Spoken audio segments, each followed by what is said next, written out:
I don't know if you all know Peter Molyneux. He's a pretty famous game designer.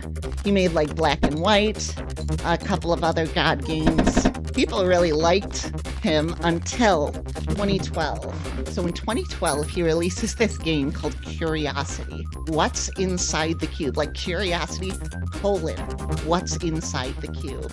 He had just recently left Microsoft. He had been working for Microsoft for a long time, and he went to form his own studio called 22 Cans. And their first release was this game.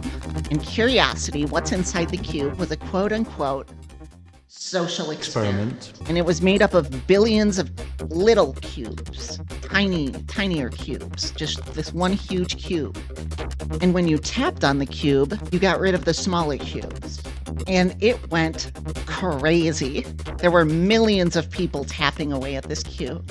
And one of the big reasons people were tapping away at this cube was because Peter Molyneux promised that whoever got the last layer of the cube and got to the inside of the cube would have a prize beyond their wildest dreams. So people were really into this. As it turns out, the prize that was beyond our wildest dreams was just like the biggest role in their next video game, which was Godus. So Godus was a massive commercial flop. And one of the prizes for this guy who won, what was his name? Henderson, was that he'd get 1% of all the profit from their next game, which was Godus, for like 10 years. But in the whole 10 years until they took it off the Steam store in 2022, it did not make any money. So the guy who won the competition didn't get anything. He got a role in a shitty mobile game. The one happy ending to the story, though, Devolver Digital and Roll7 put him as an NPC in one of their games called Not a Hero. But Molyneux promised life-changing differences from winning this game. And as it turns out, it was just like a role in a mobile game and a promise of money that never came. Yeah, it's crazy. And I do not know what Peter Molyneux did after that. Beep, beep, alert, urgent. I learned what he did after that. So first of all, I didn't mention it before, but Godus was in early access for all 10 years it was available before being pulled. Now, there are plenty of good early access games out there, but as far as I can recall, this was certainly not one of them. I also failed to mention just how big a name in the gaming industry Peter Molyneux had. He's considered one of the people who really put video games on the map as something that could be of genuine quality. Before him, video games were,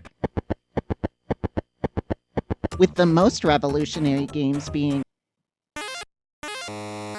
So apparently, even the role that Henderson was given in Godus was never implemented. I guess 10 years of early access with not a cent of profit doesn't do a company much good. Also, Bryan was literally ghosted by 22 Cans after winning for a year and a half.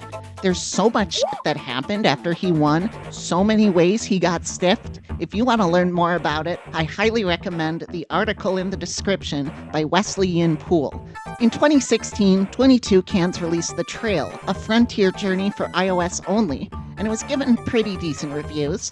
But all the while, Godus and its weird successor Godus Wars were both floundering.